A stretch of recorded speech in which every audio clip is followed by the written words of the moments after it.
सत साहिब सतगुरुदेव की जय। बंदी छोड़ कबीर साहिब जी की जय। बंदी छोड़ गरीबदास जी महाराज जी की जय। स्वामी राम देवानंद जी गुरु महाराज जी की जय हो।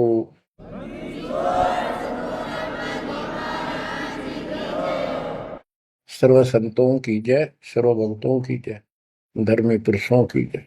श्री काशी धाम की जय, श्री सुडानी धाम की जय, श्री क्रोथा धाम की जय, श्री बरवाड़ा धाम की जय। सत साहिब परमपिता परमात्मा कबीर परमेश्वर जी हमारे पिता हैं, हमारी माता हैं, हमारे सच्चे बंधु भाई हैं, सच्चे सखा मित्र हैं, सच्चे दोस्त हैं। ये हमारा धन है, ये हमारी पूंजी है। इसको भूलकर हमने असंग जन्म इस काल के लोक में बहुत दुख उठा लिए। ये प्रत्येक युग में आते हैं और हमें समझाने की चेष्टा करते हैं, तुम इस लोक के वासी नहीं हो, ये लोक अच्छा नहीं है। इस पृथ्वी के ऊपर प्रत्येक व्यक्ति देखता है सुखी नहीं है। हम एक दूसरे को सुखी मान रहे हैं कि वो सुखी है, वो सुखी है, वो सुखी है। 24 घंटे टेंशन में रहता है यहाँ प्राणी। टेंशन हो, काइंड ऑफ टेंशन कुछ भी हो सकती है, पर सुख नाम की चीज नहीं। लेकिन हम अभ्यस्त हो गए और मजबूर हो गए। अब हम करें तो करें क्या, पता नहीं था। फिर भी हमारी आत्मा ये मानती थी कि कोई शक्ति है जो सुखी करती है, दुख दूर करती है। परमात्मा के लिए हम जगह जगह जाते रहे, जाते हैं अभी। कोई मंदिर में, कोई मस्जिद में, कोई गुरुद्वारे में, कोई पहाड़ों पर, किसी धाम स्थान तीर्थ पर। किस लिए जाते हैं? सुख प्राप्ति के लिए जाते हैं। भगवान मिले और सुख दे, धन दे। धन पे दो रोटी तो चाहिए, लेकिन जिस तरीके से हम आज तक ये वस्तु की आशा करते रहे, इन वस्तुओं की, ये 7 जन्म नहीं मिल सकते।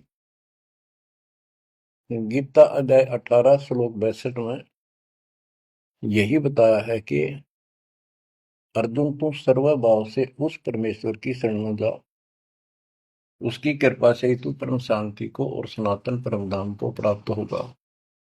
सनातन परम धाम शाश्वतम स्थानम, यानी अविनाशी लोक, अमर लोक, सत्य लोक को प्राप्त होगा, जहां पर परम शांति है। यहां भी सुखी होगा, परलोक भी तेरा सुख में होगा। बच्चों, दुखालय बताइयो, गीता अध्याय 8 श्लोक 15 में स्पष्ट किया है कि इस दुखालय, दुख के घर, इस पृथ्वी लोक 21 ब्रह्मांड से निकलने के लिए पूर्ण संत की आवश्यकता पड़ती है। आपको कति क्लियर कर रखा है कि कबीर साहब के अतिरिक्त या उनकी प्यारी आत्मा संत जन जो उनसे रूबरू हुए, उनका साक्षात्कार जिन्होंने सतलोक में किया,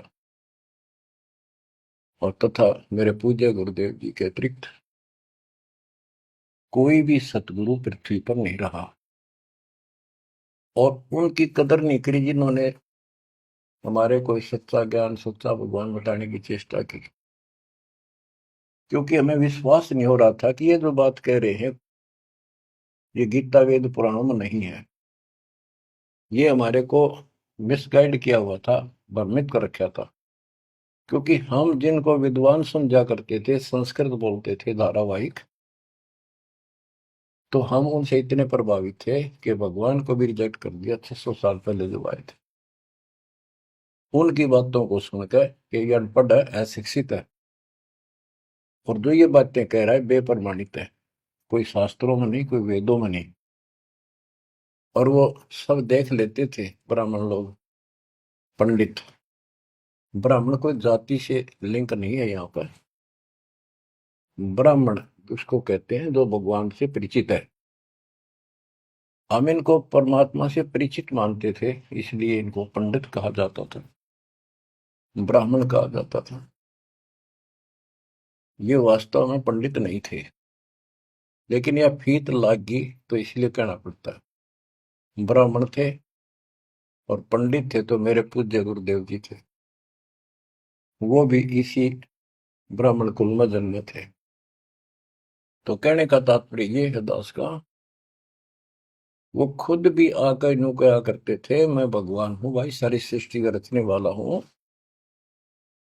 हम बैरागी ब्रह्मपद सन्यासी महादेव, सो हम नाम दिया शिव जी को, वो करे हमारी सेवा।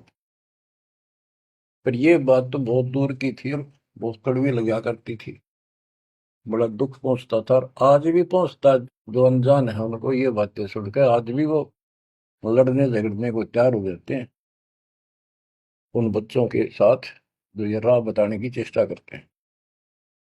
अब प्रश्न चल रहा है कि उस परमेश्वर की शरण में जा, उसकी कृपा से ही तू परम शांति को और सनातन परम धाम को प्राप्त होगा। उसकी पहचान कैसे करें? हमारे लिए वेद, गीता, ये हमारे ऑथेंटिक शास्त्र हैं, ग्रंथ हैं, स्पिरिचुअल हैं। इनसे ही तो पहचान होगी भगवान की, क्योंकि हम इनको भगवान के बारे में जानते थे कि इन भगवान की पूरी महिमा लिखी है। तो उस समय परमात्मा खुद कहा करते हैं कि वेद मेरा भेद है, मन्ना वेद के माही, जौन वेद से मैं मेरू ये वेद जानते नहीं। परमात्मा स्वयं कहा करते हैं कि ये वेद मेरी ही जानकारी रखते हैं, लेकिन इन वेदों में लिखे ज्ञान से मेरी प्राप्ति नहीं है। परमात्मा के इस वाक्य के लिए आपको बहुत सारे प्रमाण दिए गए हैं। यजुर्वेद अध्याय 40 मंत्र 10 में कहा है कि कोई तो परमात्मा को साकार बताता है, जैसे रामकृष्ण के रूप में अवतार धारता है, यानी जन्म लेता है। कोई कहता वो जन्म नहीं लेता, अजायत है, निराकार है, पृथ्वी पर नहीं आता। परमात्मा साकार है या निराकार है, पृथ्वी पर आता है या नहीं आता है, इसकी जानकारी तत्वदर्शी संतों से पूछो। इति सिद्धों, वेदों में वो ज्ञान नहीं है जो भगवान के बारे में पूरी जानकारी रखता हो। इसलिए संत गरीबदास जी ने कहा है, ऋग यजुः साम अथर्व, ये चारों वेद चतुर्भंगी रे, सूक्ष्म वेद बाँचे साहेब का, सोहन शासक संगी रे। ये चारों वेद भ्रमित ज्ञान है, इनकम्प्लीट है, फिर उसको ढूंढने की थे। जब वो स्पष्ट कर दिया कि उसकी जानकारी किसी संत से पूछो। गीता अध्याय 4 श्लोक 34 में यही कहा है कि वो परमात्मा तत्व ज्ञान से प्राप्त होगा। तत्व ज्ञान तत्वदर्शी संतों के पास होता है। उस ज्ञान को भगवान खुद ही बोलता अपने मुख कमल से आके। तो बच्चों इतना क्लियर कर दिया आपके सामने। गीता अध्याय 4 श्लोक 32 में कहा है कि ब्रह्मण मुखे, यहां इन्होंने रंगा डाल दिया, ब्रह्म ने का अर्थ कर दिया वेद। चौथे अध्याय के 32वें श्लोक में गीता। यह लिखना चाहिए था सच्चिदानंद घन ब्रह्म की वाणी में, इन्होंने लिख दिया वेद की वाणी में। वेद तो आप पर वाणी है, श्लोक है वो तो। सच्चिदानंद घन ब्रह्म की वाणी में, यानी उसके मुख से बोली वाणी में, वो संपूर्ण अध्यात्म ज्ञान है जिससे मोक्ष प्राप्त होता है, जन्म मरण मिटता है, सब पाप कर्म खत्म होते हैं। चौथे अध्याय के 34वें श्लोक में कहा कि उस तत्व ज्ञान को तत्वदर्शी संतों से पूछ। उनको दंडवत प्रणाम करने से, कपट छोड़कर सरलतापूर्वक प्रसन्न करने से वो तत्वदर्शी संत तुझे परमात्म तत्व का ज्ञान कराएंगे।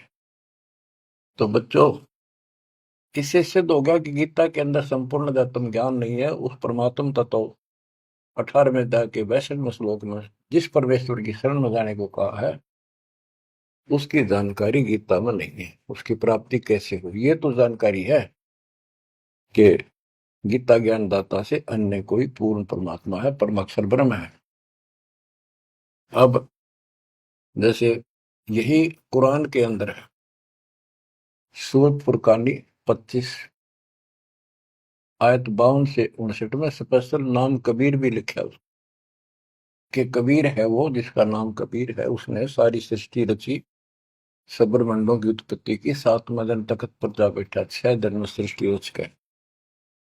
वो कबीर परमात्मा है, वो पाप नाशक है, वो सबका पालन करता है, सबका जन्म दाता है, उत्पत्ति करता है। उसकी खबर किसी बाखबर से पूछ देखो। इति सिद्धम कुरान में संपूर्ण अध्यात्म ज्ञान नहीं है और उस परम अक्षर ब्रह्म की जानकारी नहीं है।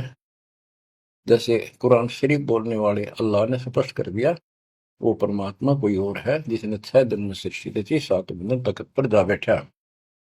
उसकी खबर उसको भी नहीं है। वो भी संकेत करता है किसी बाखबर तत्वदर्शी संत से पूछो। तत्वदर्शी संत 700 साल पहले खुद मालिक आए थे, हमने उसको रिजेक्ट कर दिया अपनी अज्ञानता के कारण। इतने सुख दिए उस दाता ने, हमारे मुंह का थूक सूख जाता था। अपने घर पर हुए सुखों को दूसरे को बताते बताते, और सुनने वाले को एक पर भी विश्वास नहीं होता था, क्योंकि वो काम ऐसे थे जो उनके कदे नहीं सरे, जो श्रोता थे भगत से सुनते थे। दूसरे कबीर साहब दानक तुलाहा शूद्र जाति 600 साल पहले जाति पाति छुआछूत चरम पर थी। तो यह सारी समस्या ऐसे अड़ी रही। बच्चों, अब कति सुलझ गया, स्पष्ट हो चुका है। कबीर 9 मन सूत उलझिया ऋषि रहे जखमार, और सतगुरु ऐसा सुलझा दे उलझे न दूसरी बार। तो अब ये सुलझ तो ऐसा गया है, इस कलयुग में तो उलझ जाएगा नहीं। और फिर साथ में ये ऐसे प्रत्यक्ष ऐसे इंस्ट्रूमेंट उपकरण चल गए, हाथों हाथ देख लो इसमें स्पष्ट वीडियो के अंदर। अब कमी रहेगी तो आपकी और हमारी रहेगी, क्योंकि हम आदी हो गए इस गंदे लोक में इन दुखों को सुख मान रहे हैं। गर्मी यहाँ सतावे, सर्दी दुखी यहाँ करे, बारिश ज्यादा हो जा, फ्लड आ जा, घर छोड़ कर भाग जा, कीड़े मकोड़े की तरह पता नहीं कहाँ बैठना हो जाकर। आज सब कुछ ठीक लग रहा है, सेकंड के अंदर पता नहीं क्या बिजली गिर जाए। तो बच्चों, उस परमात्मा की पहचान करनी बड़ी कठिन है, और आपको पहचान कति स्पष्ट शब्दों में हो चुकी है। आज आपको उस परम पिता के कलयुग में प्रकट होने के विषय में जानकारी शुरुआत करता हूं। गरीब ना सतगुरु जननी जने, उनका मन बाप, पिंड ब्रह्मंड से रहित है, न जाति नु ताप। सतयुग में सत सुकृत का तेरा, त्रेता नाम मुनिंदर मेरा। द्वापर में करुणा में कहाया, कलयुग नाम कबीर धराया। चारों युग में संत पुकारे, कूक कहा हम हेल रे। हीरे मोती मानक वर्षे, यो जग चुगता ढेल रे। बच्चों, हम रोटी वही खाते हैं डेली, वही भोजन होता है, सब्जी का फेर बदल थोड़ा बहुत हो जाता है। सही भूख लगे ना, रोटी सब्जी की जरूरत को ना, सूखी रुखी रोटी वो भी खा जाए इंसान। और जिस दिन वो खाना खाने में रुचि होती है, ऐसे लगता है कि ये तो सुबह भी यही था, शाम ने भी यही है। ये नखरे तब होते हैं तब उसके शरीर में कोई रोग निकट है, उसको कोई रोग घेरने वाला है। तो उसका इलाज है, कहते कबीर पिछले पाप से हरि चर्चा ना भावे, और जैसे जबर के वेगते भूख विदा हो जाए। तो इसी प्रकार जिनको ये लगे कि ये बहुत बार सुननी पड़ी, रोटी रोज खाते हैं, सुबह भी दोपहर भी शाम भी, अगर रुचि है उनमें, तो स्वस्थ हो, नहीं तो अस्वस्थ हो गए। अस्वस्थ व्यक्ति को रोटी भी कड़वी लगती है, लेकिन उससे भी कड़वी गोली खानी पड़ेगी, तब वो रोग कटेगा।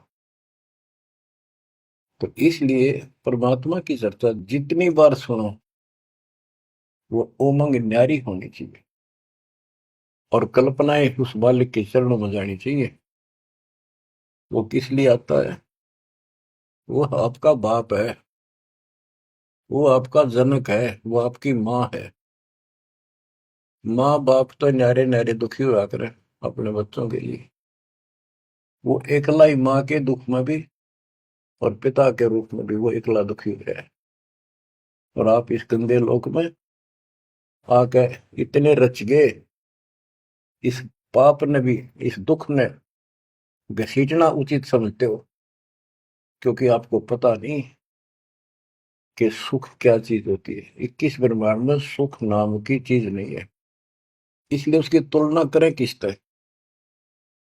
अब आपका भी दोष नहीं। जो आदमी असंख्य जन्मों से इस नरक में पड़ा है, वो हैबिचुअल हो जाता है, इतना ही सब कुछ है। और सबको देख रहा है, ऐसे ही मर रहे हैं, ऐसे जी रहे हैं, कोई जी रहा, कोई मर रहा, कोई बात नहीं, वो मर गए, हम तो ठीक हैं। खे दे गाड़ी ले जानी बराबर गए, और एक्सीडेंट में दो बगरा पड़ा होता है। एक बार दुख साथ होता है, भाई क्या होगा बेचारों का, और हम चल स्पीड में हमने जल दिया है। तो ये बस की बात नहीं, ये तो ऐसे चलेगा, ना कोई रुक सकता है, क्योंकि हमारे को ऐसे सेट कर रखा है कि हम ना तो काम बिना रह सकते, और अब ज्ञान हो गया हम राम बिना भी नहीं रह सकते। तो संसारिक चोचों भी चलेगी, और इस समय हमने भक्ति भी करनी पड़ेगी। चूचू के बारे में बताऊं आपको, एक दरोगा जी पुराने समय में ये घोड़ों पर चला करते थे। किसी कामवश थाने से दूसरे गांव में जा रहा था, भयंकर गर्मी थी, प्यास लगी घोड़े को भी खुद को भी। एक किसान रेट चलाता था, रेट से पानी निकालते थे, और उसमें शोर बहुत होता था, और उसमें एक लंबी सी चैन होती थी, लोहे की बनी हुई, नीचे तक जाती थी। पानी भी सैकड़ों फुट नीचा होता था। उसके बाल्टियां फिक्स होती थी चैन पे, और वो जब एक और टाइट उसमें बैल चलता था, वो घुमाता था, तब वो ऊपर पानी आता था, नीचे खाली बाल्टी जाती थी। तो नीचे से पानी आ रहा था, तो बाल्टियां शोर करती हैं, और उसमें वो लकड़ के लठ गाड़े जाते थे उस चैन को सपोर्ट देने के लिए, उस पुली को। तो उसमें चर्र चू की आवाज निकलती रहती थी उन कलपुर्जों से। ऐसे देसी सा जुगाड़ होता था। तो दरोगा जी को प्यास लग रही थी, घोड़ी भी प्यासी में रहती, पानी देख कर दोनों उधर आए। और पानी जो नाले में जा रहा था, जहाँ खेत में प्रवेश कर रहा था, बालू रेत होता था उसमें, और पानी साथ साथ खेत में फैलता रहता था। और 5 मिनट भी पानी आना बंद हो जाता, पानी वो जमीन पी जाती थी। पानी चल रहा था, रेट चल रहा था, पानी निकल रहा था, तो पानी उस नाले में भरा था, कच्चे नाले होते थे। तो दरोगा जी निकट आया, पानी चल रहा था, तो चू चू की आवाज से चर चू चर चू चल रहा था। वह घोड़ी पे तक कै दूर बाज गई। थानेदार बोला, इस चू चू को बंद कर, मेरी घोड़ी डरती है। किसान ने डरते न रेट थाम के रोक दिया। वह चू चू तो बंद होगी, साथ पानी भी। जमीन पीगी तेन वाए। दुर्गा बोला, पानी निकाल। किसान ने फिर रेट चला दिया, और रेट चलने का जब तो पानी आओगा। वो फिर चू चू चू हुई, घोड़ी फिर भागी। ऊपर दरोगा, उसने फिर कहा, चू चू बंद कर। उन्हें चू चू बंद कर दी, और रेट रोक दिया। उन्हीं के टा इतना खेत पानी पी गया जमीन। किसान बोला, दरोगा जी, इस चू चू में पी गए तो पी गए ना, दोनों मरोगे। इसमें पीना पड़ेगा, और कोई विकल्प नहीं आ पाए। 8 किलोमीटर तक कोई पानी का व्यवस्था नहीं, ऐसे चू चू वाले पाओगे सारे रेट। तो बच्चों, इस 21 ब्रह्मांड में या चू चू बनी रहेगी। ये हो गया, वो हो गया, यू काम रह गया, फलाना रह गया। वो न बोला, मैंने बोला, या चू चू चलने जाएगी। पर इस समय पी जाओ मुंह टेक कर, तो जान बचेगी। तो बच्चों, अपने समर्थ को पहचान लो, आपका दृढ़ विश्वास हो जाएगा, तब कुर्बान होगे, वैसे नहीं बह जाता। सतयुग में सत सुकृत के टेरा, त्रेता नाम मुनि धर मेरा। द्वापर में करुणा में कहाया, कलयुग नाम कबीर धराया। है अपनी महिमा खुद बता के गए, फिर भी ना समझ में आई बच्चों के। लेकिन उसने तो ज्ञान दिया, वो 11 कबीर पंथियों ने उसका सत्यानाश कर दिया। बहुत सी सच्चाई काट दी, फेंक दी, ग्रंथ छोड़ा नहीं ठीक से। फिर भी सच्चाई बहुत कुछ दबी रही, उनके समझ में ना आई या के है, वह छोड़ी। इसकी पूर्ति अपने बेटे गरीबदास जी द्वारा, अपनी प्यारी आत्मा सूरवीर के द्वारा करवाई। सतलोक ले गए। कबीर साहब कहते हैं, जो देखेगा धाम को सो जानेगा बुझ। गरीबदास, तो से कहूं सुन गायत्री कुछ, ये गुप्त रहस्य बता देता हूं। जो मुझे सतलोक में देख लेगा, वो मानेगा कबीरी जगोट।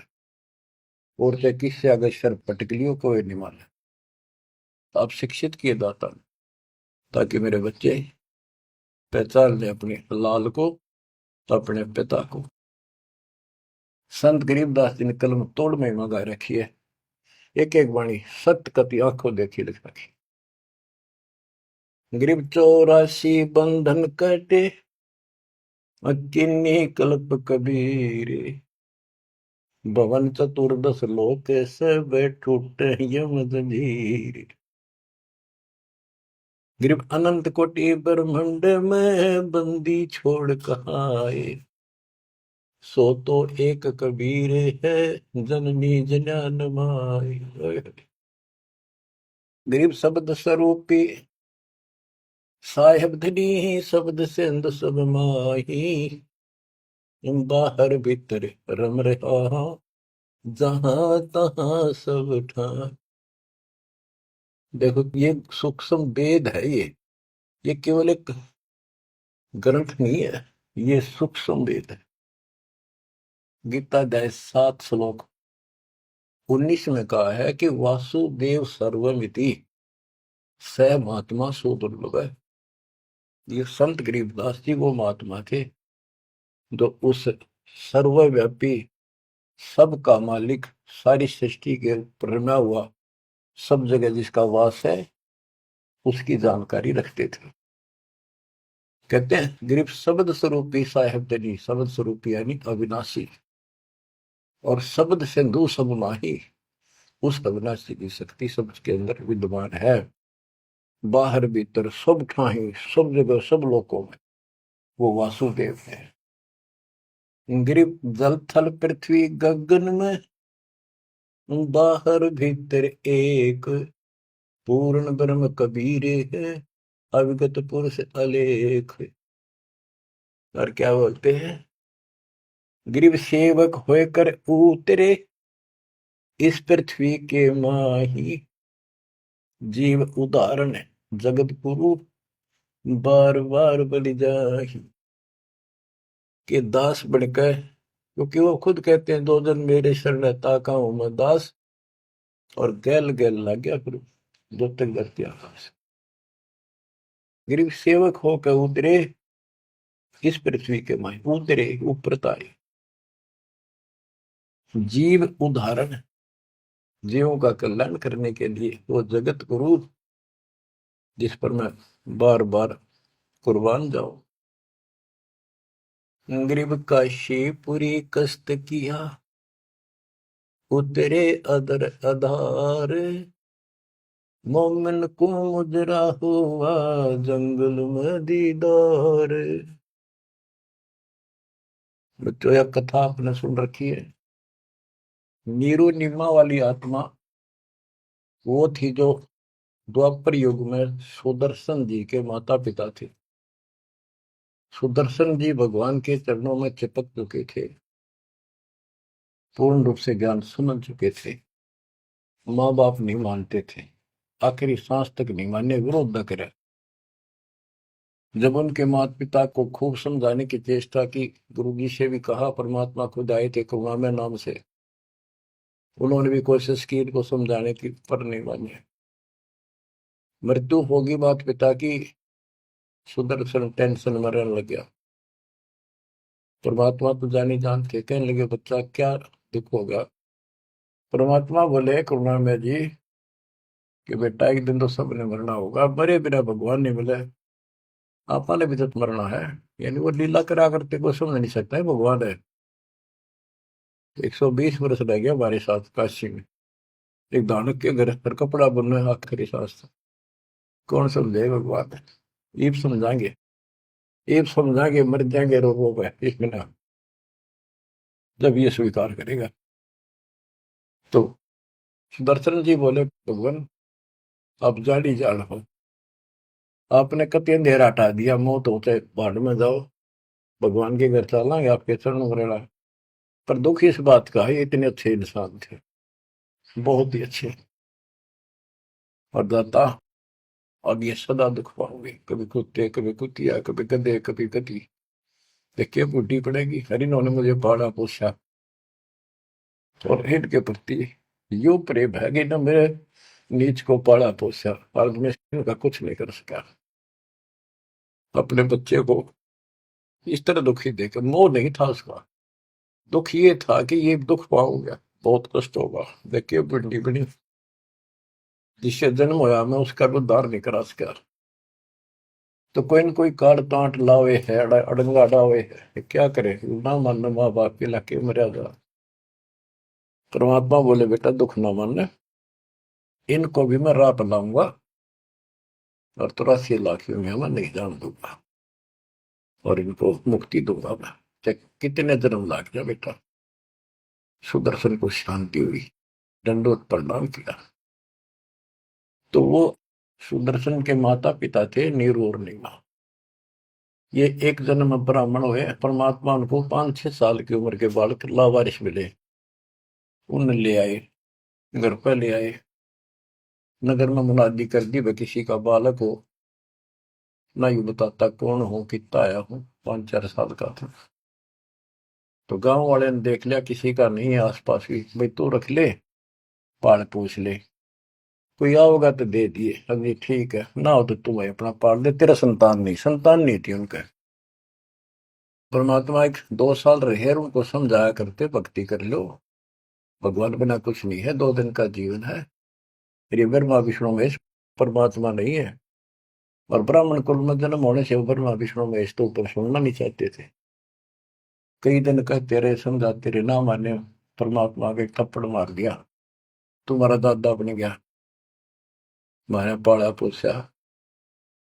परमात्मा अंतर ध्यान हो गए, अब कोई नहीं माने, खोपड़ी घूम रही है इनकी। अगले जन्म में फिर ये ब्राह्मण हुए, गौरी शंकर सरस्वती इनका नाम था। पहले इनकी मरोड़ तोड़ी जाता ने, देख सोचल छिद्र मैं करूं अपने जन के काज, नक्ष पूजो मार दो मन नरसिंह दर के साथ। नरसिंह बता कोई जीव जानवर नहीं, आदमी नहीं, ईसा बन गए, कहते मैं इसे भी काम कर दिया। तो बच्चों जैसे नित्यानंद जी ब्राह्मण थे, तहसीलदार थे, वो भी खुद कहते ब्राह्मण कुल में जन्म था, मैं करता बहुत मरोड़े, गुरु गुमानी दास ने दिया को बदगढ़ तोड़े। ये गौरी शंकर और सरस्वती नाम के दो पवित्र आत्मा थी, ब्राह्मण थे, निस्वार्थ प्रचार करते थे शिव जी भगवान का, शिव पुराण की कथा करते थे। आप पे कोई दे जाता, उसमें निर्वाह चलता था, और कोई कर्मकांडी नहीं थे ये, न किसी को मिसगाइड करते थे। इनकी महिमा ज्यादा होगी, दूसरे स्वार्थी पंडित इनसे नफरत करने लगे, ईर्षा करते थे। मुसलमानों को पता लग गया कि सबसे ज्यादा धर्म प्रचार यू कर रहा है नीरू, यानी गौरी शंकर, और सारे ब्राह्मणी से खिलाफ है। तो उन्होंने जबरदस्ती जाके एक दिन 5-10 मस्टंडा ने उसके घर पे अपने मुसलमानों का जूठा पानी छिड़क दिया, उसके मुंह में डाल दिया, और आसपास के लोगों को आवाज लगा दी, भाई कैसे आ रहे हो तुम, भाइयों गौरी शंकर मुसलमान बन गया। वो मुसलमानों ने बाहर खड़े हो गए, मुंह आवाज लगा दी। वो देखे भाई इतने मुसलमान आ रहे हैं, बैठे हैं, और उसको साथ बैठ के, तो वो तो चाहे थे, सब ने इसको जाति से निकाल दिया, धर्म से निकाल दिया, कोई बात नहीं करेगा, इसको निकट नहीं आने देगा, इसको गंगा जी में स्नान नहीं करने देंगे, जो कम वक्त है, दीन भ्रष्ट हो गया इसका। और गौरी शंकर के समझ में नहीं आ रही, मैंने कुछ करा नहीं ना, मुसलमान बनया, अब कहाँ जावे, सब बन गया मुसलमान। अब 2 रोटी का धंधा था, वो बंद हो गया प्रचार का। तो उसने फिर कपड़े बुनने का काम शुरू कर दिया, इसमें कुछ नहीं लगता, जंगल से लकड़ी काट लाए, 5-4 लठाई की जरूरत होती थी, उसमें गाड़ के और कपड़ा उसमें टांग के, वो छोटे बड़े रास्ते छोड़ी होते हैं वो ले आए, कपड़ा बुनने का काम कर दिया। संतान फिर भी नहीं दी जाता। बच्चों, अब अगर आपने भगवान पाना है, भगवान के घर जाना है, इस गंदे नरक से निकलना है, तो सारी बात जो दास बताओ न, अमल करियो। देखो संतान है अच्छी बात है, अगर आप भी और संतान भी भक्ति नहीं करती तो एक अन्य के नहीं, आप भक्ति करते हो और आपकी संतान भी मार्ग पकड़ गई, नो प्रॉब्लम। लेकिन इसमें कोई शक नहीं, शंका नहीं, एक लेवा एक देवा दो तुम, कोई किसी का पिता नहीं। ये हार्ड एंड फास्ट रूल है, और ये कति यूनिवर्सल ट्रूथ है, ये आपका कोई नहीं है। आज मृत्यु हो जाएगी, कल बाप तक कितना गधा बनेगा, माँ बनेगी कितना अच्छे कर्म मान मनुष्य हो जाएगी, तो दूसरी जगह स्त्री पैदा हो जाएगी, वही वाला पति गधा बन कर घूम रहा है, बेटा पता नहीं कहाँ पशु बनेगा, बेटी पता नहीं कहाँ। ये शरीर छूटता जागा, न्यारे न्यारे सपने में भी नहीं मिल सकते तुम आपस में, कदे ईर्ष्या के चिपटे बैठे हो, हाँ खोल लो। अब आप परमात्मा के ऑपरेशन थिएटर के अंदर हो, अब उसको पता है कैसे ट्रीटमेंट आपका करना होगा, अगर करवाना है तो। यही तो भूल गिर रखी है, यू मेरा परिवार मेरा, रिश्तेदार मेरा। ठीक है, ये अस्थायी जुगाड़ को भी निभाना पड़ेगा, इससे दूर नहीं भाग सकते। क्यों, एक लेवा एक देवा दो तुम, लेन देन करना पड़ेगा, और हम समर्थ की शरण में आ जाएंगे तो इस लेन देन को बहुत हल्का कर देगा, अपने कोटे तो पूरे कर देगा। तो बच्चों, गौरी शंकर से उनका नाम बदल दिया, नूर अली गौरी शंकर का, सरस्वती का नाम नीमा, नियामत, तो उनको नीरू और नीमा कहने लगे। उनका संतान नहीं दी दाता ने, वो नहीं चाहते थे कि ये फंसे फिर दोबारा इस नरक में। ना संतान देने में क्या दिक्कत आओ थी उनके, बाएं हाथ का खेल है। तो बच्चों, परमात्मा संतान दे सकते थे, जैसे अब्राहम सुल्तान था, हम तो धन मांगते फिरा, हे भगवान धन दे दे धन दे दे, और धन न सड़े था, उसको उसका संतान और रानी गगन तार रखे थे, घोड़े घोड़े कितने थे, उस नरक से निकाल अपनी उस आत्मा को, गड़ने नहीं दिया, उसमें सड़ने नहीं दिया उसने। तो ये ऑपरेशन है। एक्स्ट्रा आइटम रहने कौन दिया आपके पास? जिनकी जरूरत है उसमें कसर नहीं छोड़ेगा। आप नोट कर लो। साईं इतना दीजिए, जा मैं कुटुंब समावे, हम भी भूखे ना रहे, अतिथि ना भूखा जा। अब जिनका संतान नहीं है ना बच्चों, संसार तो कुछ भी कहे, पर दास कहे उसको ऊपर अमल कर लो। उन्होंने लगातार कई जीवन भगवान के संपर्क में आते रहे, पार बेशक ना हुए, पर मर्यादा घड़ी गजब की रखी उन्होंने। किसी का मारा नहीं, ना किसी का रखा, ना किसी को तंग किया, यानी लेन देन बढ़ाया को नहीं, अपना पल्ला बोझ कर जीवन जिए। आज वो आत्मा मालिक की शरण में आ गए, तो अब वो संतान मांगेंगे तो भगवान ना दे, क्योंकि उनका संस्कार खत्म हो चुका है। वो क्यों फंसा होगा इस अपने बच्चे सड़ंगे में? उनका तो अगला कदम सतलोक में है। देखो बहुत जबरदस्त काम है, समझो इस बात को। संतान बुरी नहीं, यदि भक्ति पर लग जाती। अब किसी का लड़की लड़की है, लड़का नहीं। लड़कियां का वहम कहाँ से पैदा हुआ? इन पैदा कर रखा था इन नकलियों में, कि बेटा ना होया था के जी ना है। लड़की को तो संतान भी नहीं माना जाता था, कि बड़ा लड़का मृत्यु हो ना, जब अंतिम संस्कार करा तो गति हो जा, ज्येष्ठ पुत्र मुखाग्नि दे, उसकी गति होती है। अरे रामचंद्र का वनवास हो गया और वो जा लिया जंगल में। राजा दशरथ बाद में चौबारे पड़कर मर गया। रामचंद्र नहीं आया, उसने मुखाग्नि देना, जेठा पुत्र था, ज्येष्ठ पुत्र था। तो फिर इसका मतलब दशरथ की गति हुई है को नहीं? वो पुत्र होते हुए भी उस व्यवस्था से वंचित रहेगा। तो ये अज्ञान भरा पड़ा था, हमारे समझ में आवे नहीं थी, उनकी सारी मान्यता थे जो झूठ बोलते थे जितने। अब कबीर साहब कहते हैं लड़की लड़की है ना, वो लड़के वालों से भी सुखी मान लेना, वो अच्छी आत्मा है, संस्कार बढ़िया हो। अब ये सारी बात उल्टी है संसार से हमारी, इसलिए ये सारी उठपटांग सी लगे। भक्ति मार्ग में जो दाता जैसे रखे न रही हो, ज्यादा तड़पने की जरूरत नहीं, ज्यादा कल्पना करने की आवश्यकता नहीं। ठीक है, बेटे हो, बेटा बिना भी काम नहीं चला, बेटी बेटियां अपनेगा क्या?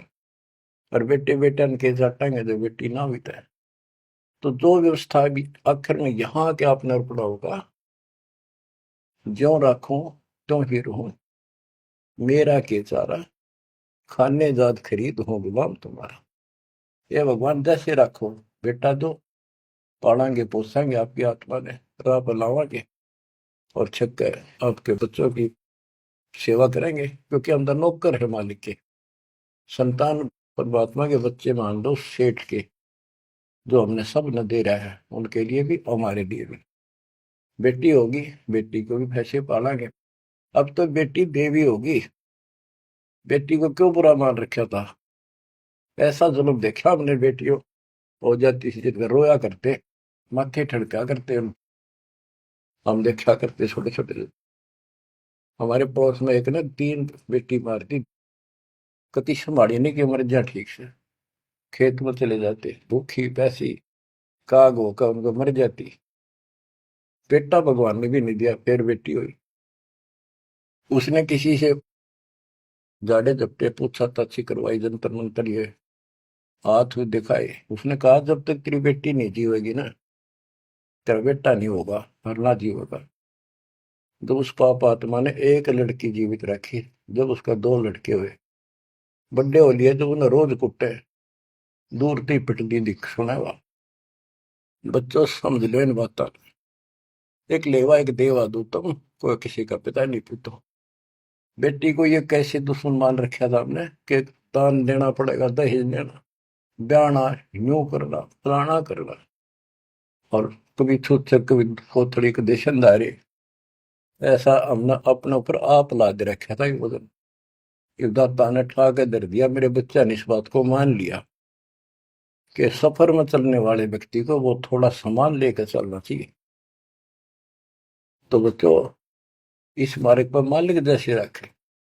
कबीर साहब कहते हैं, राम रटत कन्या भली, साकट बुलाना पूत, और छेरी के गल में गलत ना, जिसमें दूध न मूत।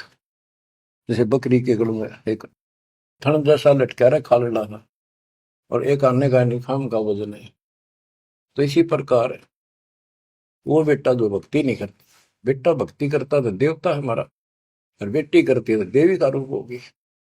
और अब बेटी कैसे हम विदा करते हैं, कितनी प्यारी लगती है, चिंता करने की जरूरत नहीं होती किसी बात के, मालिक की शरण में आ गई तो एक देख लो आप, आपके संस्कार चेंज कर दिए दाता, और इसे बदल देगा ना, देखते रह जाओगे कि हे भगवान सचमुच जिसा सुना था दाता, ये किस पाए आप तो। अब प्रसंग चल रहा है कि नीरू निम्मा को संतान नहीं दी दाता ने, और वो रोया करते डेली, हे भगवान, हे परमात्मा पुत्र दे दे, हे परमात्मा जो दे दे। अब बच्चों, अपने वचन के पक्के दाता,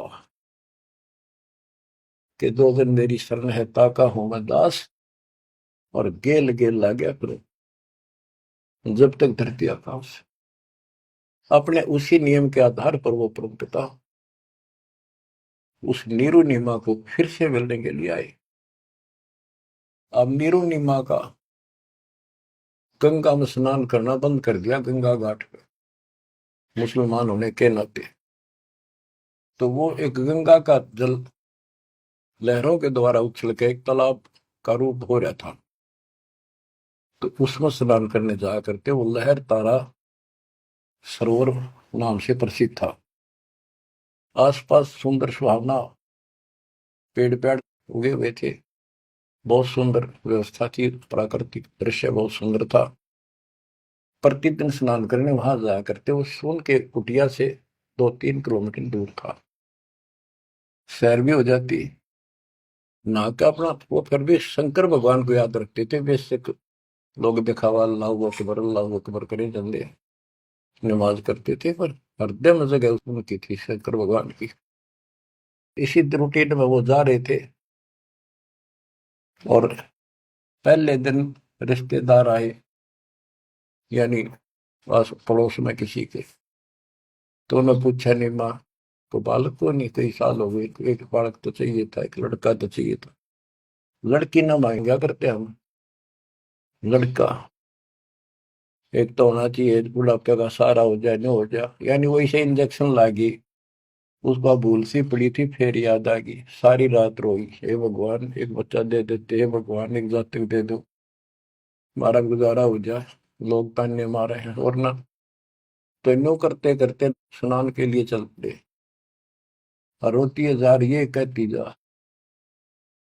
नीरू नीमा से कहने लगा कि नीमा क्यों अपनी आंख खराब करती है रो रो के, इतनी उम्र बीत गई, भगवान ने संतान देनी होती तो दे ही देते, हमारी किस्मत में नहीं है, आंखें भी खो बैठेगी, कोई सहारा है नहीं बुढ़ापे का। लेकिन वो रोते रहते जैसे भी तालाब पर पहुंच गए। उधर से परमात्मा सतलोक से चलकर आए, एक शिशु रूप धारण किया, उसी सरोवर में, लहर तारा सरोवर तालाब में, कमल के फूल पर आकर विराजमान हो गए। इस घटना के प्रत्यक्ष दृष्टा ऋषि अष्टानंद जी, जो वहां के प्रसिद्ध स्वामी रामानंद जी, ब्राह्मण पंडित वेदाचार्य के शिष्य थे, वो प्रतिदिन स्नान करने वो भी जाया करते थे। वो दूसरी साइड में बैठते थे, एकांत स्थान में, स्नान करके उसी तालाब में। प्राकृतिक सौंदर्य ज्यादा था, शांति थी, वह अपना ध्यान लगाने की चेष्टा करने लगे। इतने में आकाश से कोई प्रकाश आया, गोला सा आया। उसने देखा तो उसकी आंखें चुंधी आ गई, देख नहीं सकी। आंखें बंद हुई तो उसमें एक बालक दिखा, नवजात शिशु। जैसे हम सूर्य की तरफ देखते हैं तो देख नहीं सकते, जब हम आंखें बंद करते हैं तो उसमें एक गोला सा दिखा, नीले के रंग का, कभी पीला हो जाएगा फिर लास्ट में। वो सूर्य का आकार दिखा, प्रकाश रहित। दोबारा आंखें खोल लिए, दिखने लगा हुआ तो वो देखते देखते प्रकाश लहर तारा तालाब के दूसरी साइड में कोने में समाप्त हो गया। अष्टानंद जी ने सोचा तेरी भक्ति का कोई चमत्कार है। वो तो उसका समाधान कराने के लिए चले गए अपने गुरु जी के पास। गुरु जी से प्रश्न किया कि हे गुरुदेव, आज मैंने समाधि लगाने की चेष्टा कर रहा था, ध्यान लगाने की, ऐसे लीला देखी, ऊपर से एक प्रकाश का गोला आया, आंखें सहन नहीं कर पाई, मैंने आंखें बंद की तो एक बच्चा दिखा उसमें, बालक लड़का।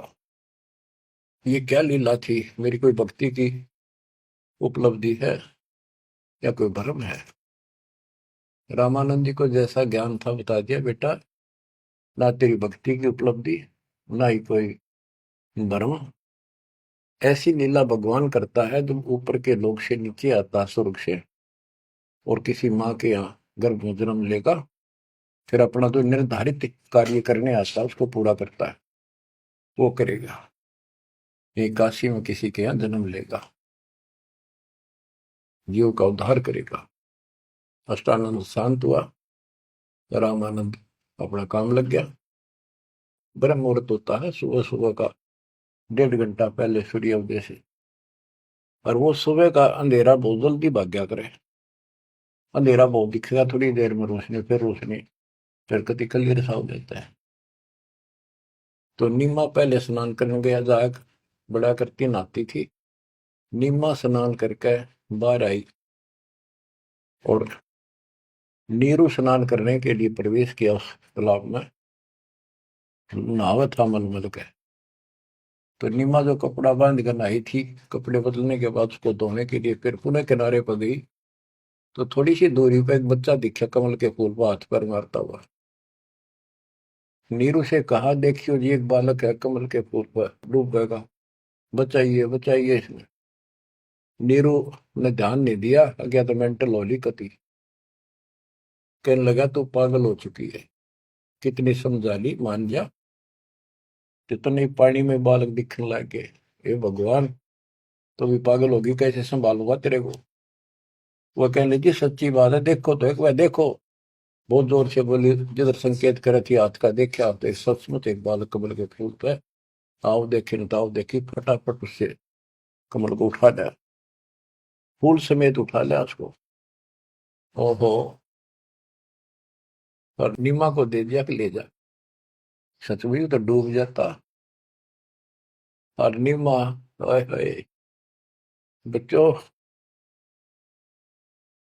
बहन बेटी का, औरत का, किसी का भी बालक उसने प्यारा बहुत लग गया करे, क्योंकि उसको पता है माँ है वह, और है ना तो बनने वाली है। बच्चों का विशेष लगा होता, किसी का भी विशेषता है परमात्मा की दी हुई, और उसके पास तो मालिक उस बालक के रूप में भगवान, जिसका नाम ले लिखा शरण शरण हुआ हमारे शरीर में, शरण शरण। आंसू आ जाते हैं प्यार में कि धन्य हो बहन, धन्य हो नीमा और नीरू, जिसकी गोद में वो असंग ब्रह्मांड का मालिक स्वयं आ गया। बच्चों, ध्यान दो इन बातों के ऊपर, वो कैसे कष्ट उठा रहा है, कैसे हमारे लिए बेइज्जत हो रहा है। जैसे इब्राहिम सुल्तान के वहां जाकर एक बंदी नौकरानी बन गया, उसकी चारपाई बिछाई, बिस्तर लगाया, और उसने उसका 3 कोरडे मारे। उसको अकल ठिकाना करने गए थे कि मैं एक घड़ी इनसे जहां पर सोई ताते मेरा यो हाल होई, तो सो अजर सुराता तेरा के हाल विदाता। चक्कर आएगा उस वक्त को, खान साहब को। तो बच्चे हमारे लिए इतना कष्ट पा रही है, देखी ताके पड़े पानी में, और कित वहां जो लाए के घर जा खाना ना पीना टाइम पर ढंग का नहीं। तो वो हमारे को से कितना प्यार करता है। हम इतने निकम्मे हो गए, इसने वहां भी छोड़ आए और अब भी इसका ठोकर मारा। इसकी इस उपकार का भी हम कोई ऐसा नहीं मानते। गरीबदास जी कहते, काशीपुरी कष्ट किया उतरे अदर अदारे, मोमिन को मुजरा हुआ जंगल में दीदार। गरीब कोटि किरण शशि भानु सोधा, आसन अदर विमान, पर सतपूर्ण ब्रह्म को शीतल पिंड और प्राण। जब नीरू ने उठाया तो उसकी भी एकदम शांति हुई, और उधर से निमानंद में गोद में लिया। कहते एकदम ऐसा खुशी हुई, परम शांति इसी के पास मिलती है। पर सतपूर्ण ब्रह्म को छूते ही शीतल पिंड और प्राण। ग्रीव गोद लिया मुख चूम कर, हेम रूप झलकांत, जगर मगर काया कर, दमक पद्म अनंत। गोद लिया, मुख चूम गए उस परम पिता का। देखो किस्मत, देखो उसकी, नीमा की। नीमा पिछले जन्मों में सतयुग त्रेता में परमात्मा की बहुत सेवा कर चुके थे, वो आत्मा थी ये। कहां से भूमिका बनाने लगता है मालिक, कहाँ जाके उनको कैसे निकालता है। आपके पीछे भी ऐसे पड़ा हुआ था, आपको आज ऐसे समय में जन्म दे दिया मालिक ने घुमा फिरा के। अब आप समझदार बना दिए, उपकरण दे दिए, घर बैठे मालिक की चर्चा, और कैसे ध्यान से कैसे आनंद ले रहे हो। ये भगवान पे ना नहीं मिल सकती ना, ये सारी उम्र ये बकवाद कर करके मर गए हम। सोचो ये बातें संसार की, ये कर लो वो कर लो, वो ने बोला मैं न्यू कर दूंगा, ये सारी बकवाद काल न ला रखी। ये दाता की व्यवस्था है जो आज तुम्हारे ऊपर अमृत पे आ जा रहा है। तो बच्चों, मालिक की शेष महिमा जब दाता की आज्ञा होगी सुनाएंगे। परमात्मा आपको मोक्ष दे, अपने चरणों में रखे। सत्साई।